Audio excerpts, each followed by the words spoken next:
So your inner being knows where you stand in your physical bodies in relationship to everything that you desire, where you stand in relationship to it, and is calling you through a projection of ideas and impulses all day, every day. Now, whether you hear those impulses, whether you receive those ideas from your very high-flying, pure positive energy, no resistance inner being, whether you hear that calling or not, has to do with what you've got going on vibrationally. If you're in a bad mood, you can't hear that. If you are angry or frustrated or fearful, you can't hear it. But if you're joyful, if you're happy, if you're playful, if you are in love, or if you are feeling appreciation, then you are in the vibrational vicinity of it. And then those impulses and those ideas just flow seamlessly to you. Thoughts turning to things, you see. And as you receive an idea and you say, oh, I know what I want, or oh, I've got the best idea, that's you in the receiving mode. That's you continuing the journey of your creation, of launching rockets, your rockets gestating in law of attraction, building them to greater and greater momentum and potential, and then you being in the vibrational place where you receive the idea, because you've tuned your tuner to where your tuner must be tuned in order to be in concert with who you really are.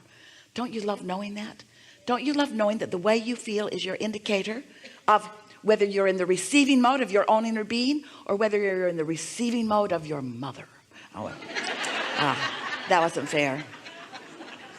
True, but not fair. It's easy to be a reactor to what's going on around you.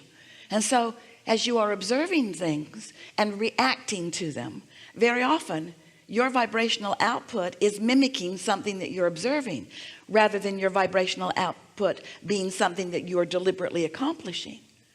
We know that when you look at good things, it's easy to soar, and that when you look at bad things, it's not easy to soar. It's easier to be in a receiving mode of unwanted. But you want to be less conditional all the time. You don't want to be dependent upon things to perform for you, or people to perform for you, so that you can respond or react in a positive way. You want to be so stable that it doesn't matter what the conditions are doing. You're not a responder or a reactor to the conditions. You are tuned into the frequency of who you are, and therefore you are controlling the conditions of your life experience. And oh, we know you so well. And unless you are controlling the conditions of your experience, you are not the hands in the clay deliberate creator that you came here to be, and you are not liking it one bit. You know that feeling of somebody did something and they shouldn't have done it, and how mad you are at them for doing it?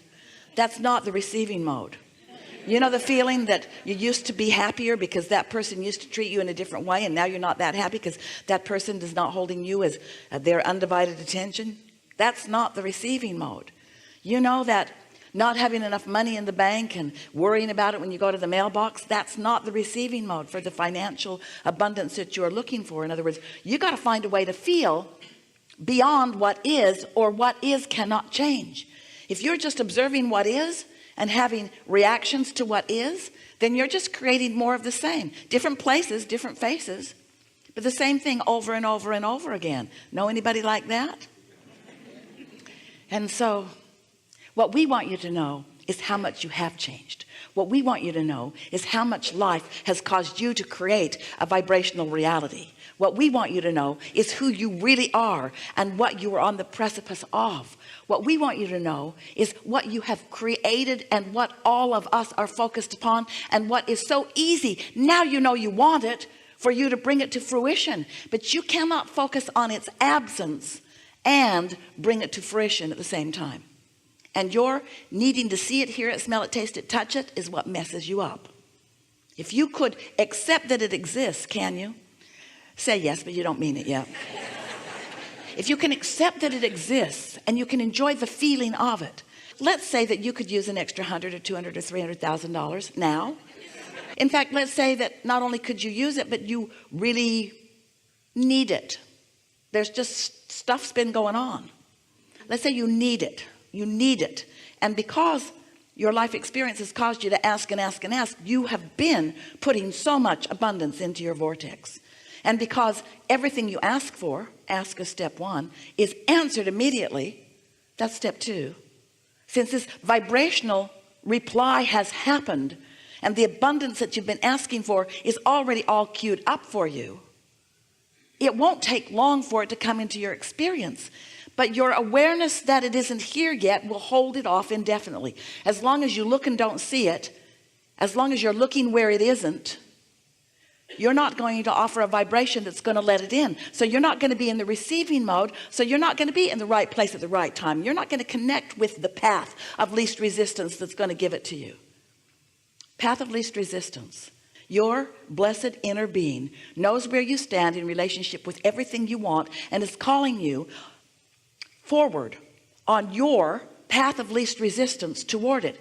Your path of least resistance, your path upon which you have thrown piles of resistance. Your path of least resistance, your path upon which you have thrown all the piles of resistance. Only you have thrown stuff on your path of resistance. You are the resistance throwing pather. You've done it all. Every bit of resistance that exists in your experience, you put there, and that's all right. That's all right. That's what contrast does. In order to know what you do want, you got to know what you don't want. Knowing what you don't want is some resistance on your trail. But you can tune yourself to the knowing of what you do want with so much greater detail than you usually do, because we love you so much. You know what's coming next? You are observers of conditions and reactors to them. And so you offer most of your vibration in response to what you're seeing, instead of in response to what you put into your vortex. You got to tune to the vibrational version for it to turn to the things you want. But if you're tuned to the things that you don't want, the things that are in your vortex cannot turn to what you want as long as you're tuned to their absence. It's just physics, you see. You know that when you tune your tuner on your radio, you don't expect to hear something from a different broadcasting signal than the one you've tuned to. You might not think about it. You just push buttons. Esther does all day long. Buttons, pushes buttons, especially in the car. Don't like that song. Oh, that one's better. Ooh, ooh. She hears about 1/3 of every song. She listens to them as long as they're good, and then when love turns bad, she reaches for another song. So as you understand the tuner of your radio, we want you to understand the tuner of your vibrational frequency. We want you to understand that how you feel is your indication of whether you are in the receiving mode of who you really are and what your vortex has come to be, or whether you are in the receiving mode of overwhelmment, or the receiving mode of anger, or the receiving mode of fear, or the receiving mode of deep depression. In other words, you're in the receiving mode of something all the time. What is it? And you can tell by the way you feel. So your inner being knows what's in your vortex, knows what you're asking for, knows the path of least resistance for all of those thoughts to turn to things, and it's calling you. So when you get an idea and you feel that elation, it's a good idea. Don't talk yourself out of it, and don't beat it up by saying, oh yeah, that's a great idea that never comes about. That changes the frequency quickly, doesn't it? So that 100 or 200 or 300 or 400 $500,000 that you'd like to come immediately probably isn't going to come today, but you could find within just a little bit of time a feeling of prosperity that would put you in the receiving mode of the path to it. And the thing about it, you think that you want it to be a very quick, short path, and we understand that, and it can be. But we want you to know that whether it is a long, lingering, delicious path, or whether it is a very short, quick, delicious path, it is a path that is a sure thing. But your impatience on the path makes it longer. If you are impatient on your path and not enjoying the journey, then you got a frequency going on that isn't letting it become. Oh, it's becoming, you're just not tuned into it.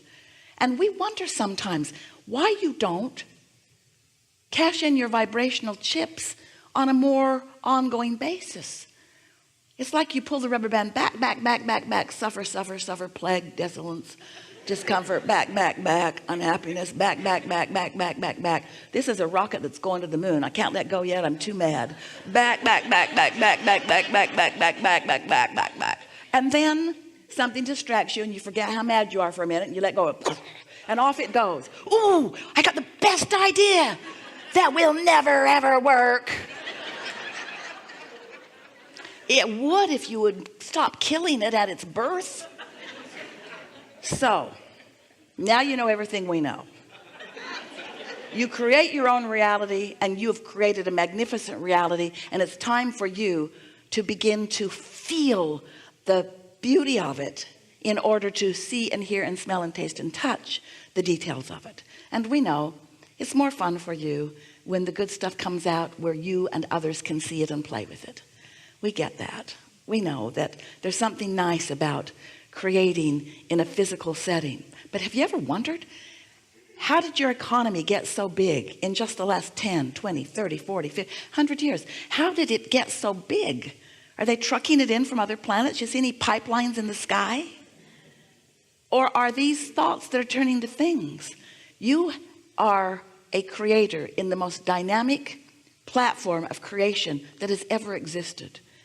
And we are so looking forward to you acknowledging that that is so, and beginning the deliberate managing of your own vibrational frequency so that you can more often be in the receptive mode of the ideas, because that is the sweet spot. Oh, sifting and sorting through contrast isn't so sweet, but it's necessary, and it's something that you do naturally. It's not even something you have to think about. That's step one. It just happens. Step two is not your work at all. That's source energy and law of attraction, gathering up everything that you want, gathering all the cooperative components, getting it ready for you to be ready.